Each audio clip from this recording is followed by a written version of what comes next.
Have you ever wondered, like I suspect most of us have at one time or another, what it would be like to be the only person left on the planet?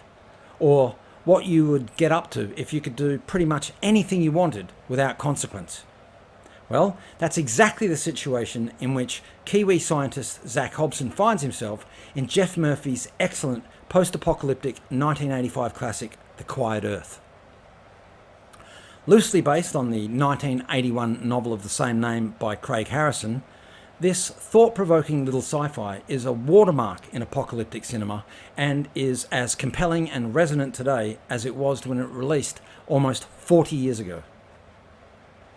It also owes something, I think, to Richard Matheson's 1954 short novel, I Am Legend, which I'm currently reading, thanks in large part to deciding to review The Quiet Earth for this channel. So one morning, Zac Hobson, Bruno Lawrence, awakens to discover that the population of the planet is seemingly down to one, him. It appears that every other living thing on the planet has disappeared, including the birds that we see briefly in the movie's opening. To make matters worse, Zac believes he, or more specifically the company he works for, might have had something to do with it, as part of Project Flashlight, a perfectly euphemistic title if ever there was one, as we discover later in the movie. So stopping in at a petrol station on his way to work, Zac discovers two things. One, there's literally no one in there, or the house which is attached to it. And two, he won't have to pay for his petrol, so the morning's not a complete loss. Anyway, after filling up, he continues on to work, encountering lifeless streets and cars and trucks with nobody in them. Feeling a sense of disquiet, Zac stops outside of a small house and, after lobbing a brick through the front window, finds it too to be completely empty of people. He checks one of the bedrooms and realises quickly that there was indeed someone in the bed, but that they appear to have suddenly vanished into thin air like everyone else seems to have done. After narrowly avoiding a collision with a jackknife tanker in the middle of the road, he encounters a truly horrifying scene.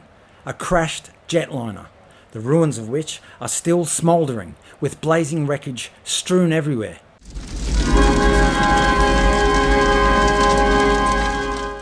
But not a single body in sight, only empty rows of seats, with seatbelts fastened, but with nobody in them.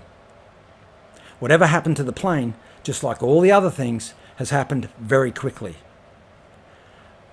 Arriving at the research facility he works at, Zac has his worst fear realised.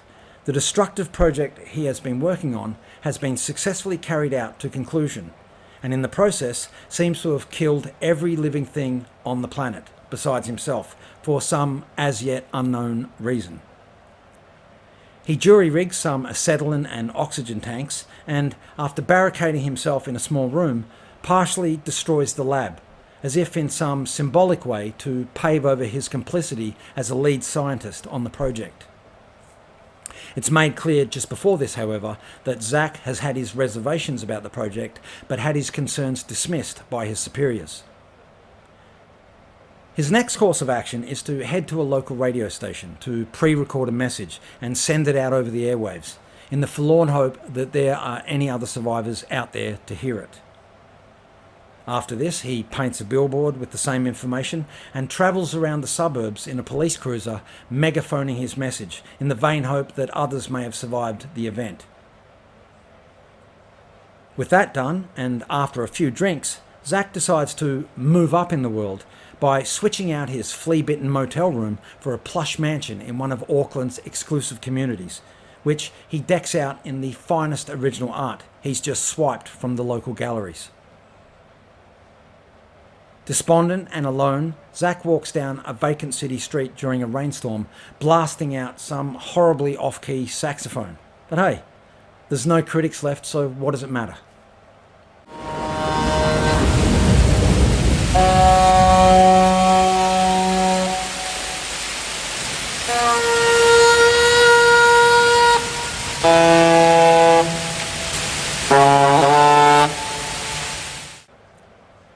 Using a power drill for a key, he goes shopping, plays with a giant department store train set, and then treats himself to driving the real thing. And it's quite fun watching him coping in this way, even if it's only temporary. After an entertaining but somewhat schizophrenic game of billiards versus himself, he starts to go a little bonkers. He wanders aimlessly across an empty football stadium and runs around with a shotgun, randomly blasting away at the vestiges of the old world. And it's understandable given the situation in which he finds himself. After declaring himself the new god, he rigs up a PA system at the mansion and proceeds to give an address to a lawn full of cardboard cutouts of celebrities and historical figures. But it's during this ranting mea culpa that the movie takes a somber yet poignant turn. It all at once brings the entirety of Zach's situation into sharper focus when he declares to the lifeless paper crowd below, "Is it not fitting then that I be president of this quiet earth?"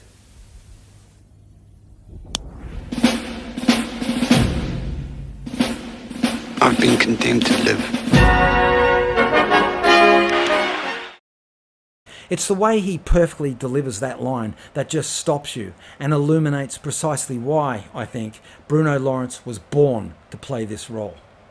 To my mind, it's an exceptional movie moment. It's shortly after this that Zach finds himself no longer alone when Joanne, Alison Routledge, steps out from behind a curtain pointing a revolver at him. Again, it's just one of those great little moments in cinema where characters encounter each other for the first time.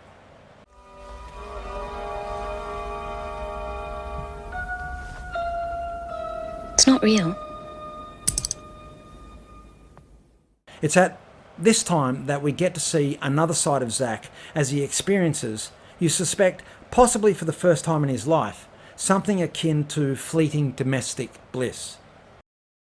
For a moment at least, some semblance of normalcy returns to the empty world. But of course, like most things, it doesn't last. The following day, while the two of them are out continuing the search for others, Zach confesses to Joanne his part in the catastrophe. He tells her about Project Flashlight and how it was a top-secret international energy project in collaboration with the Americans, aimed at creating an energy transmission grid around the planet from which planes could draw energy without the need to land for refueling. Soon after this, while Zach and Joanne are expanding their search across the city, they come across RP, Peter Smith, a younger Maori man who, like the others, thought that he too was the only human left alive. It's at this point in the movie that we see each character kind of devolve in a way, as they individually regress back to all the worst human traits. The trio's newfound camaraderie gives way to power struggles and jealousy as the two men work against each other at every turn for control of the group and, more importantly, the attention of Joanne. But we also get to see the very best of our species, especially through Zach and his search for redemption. I'll leave off here with my observations of the narrative because you really must see this terrific little movie for yourself. Bruno Lawrence sadly passed away from lung cancer at the relatively young age of 54, just 10 short years after the release of The Quiet Earth, which he also co-wrote. Lawrence will always be Zac Hobson to me, and I believe that most actors would kill to have such an unforgettable character on which to define their legacy. Alison Routledge and Peter Smith each went on to do significant film work after their work here, and as Joanne and RP respectively, add complex layers and dimensions to the story that The Quiet Earth just could not do without. They too, like Lawrence, are immortal now, in their own small way, in the history of post-apocalyptic cinema. John Charles' music for The Quiet Earth is one of the most memorable and certainly most iconic sci-fi movie scores of the 1980s, if not the 20th century. From the flawless opening piece, which emphatically paves the way for the drama to come, to every incidental piece in between. It is exquisite. To describe this score as merely being memorable does it an injustice. The opening piece alone should be in every composer's manual on how to write the perfect opening movie theme. From the stunning opening of the movie, where a casually ascendant sun juts into a burning sky, to the crescendo of John Charles' perfect, slow-building symphonic accompaniment, to the immersive exploration of the human condition by way of a man-made apocalypse and the doomed characters contained therein, this is a truly sublime exclamation point in 1980s cinema and apocalyptic cinema in general. In fact, I believe it took out Best Picture and Best Actor at the 1985 New Zealand Film Awards. As a cinephile, movies, especially low-budget ones with profound ideas, are rarely more satisfying than Geoff Murphy's glorious but sadly overlooked 1985 masterwork. I'm sure if you mentioned it to most cinema goers today, they would have no idea what you were talking about. And it's a real shame, because this movie deserves remembering. I, for one, will never forget it. Here's an original newspaper clipping at the time of the movie's release in 1985. The Quiet Earth is an enduring masterpiece and does what all great sci-fi movies should do. It lets you inhabit an imagined reality while simultaneously contemplating profound ideas and your own existence, if only for a short while. If I could take only 10 movies with me to ride out some future apocalypse on a tropical island, then The Quiet Earth would be near the top of that list. That's how much I love this great movie.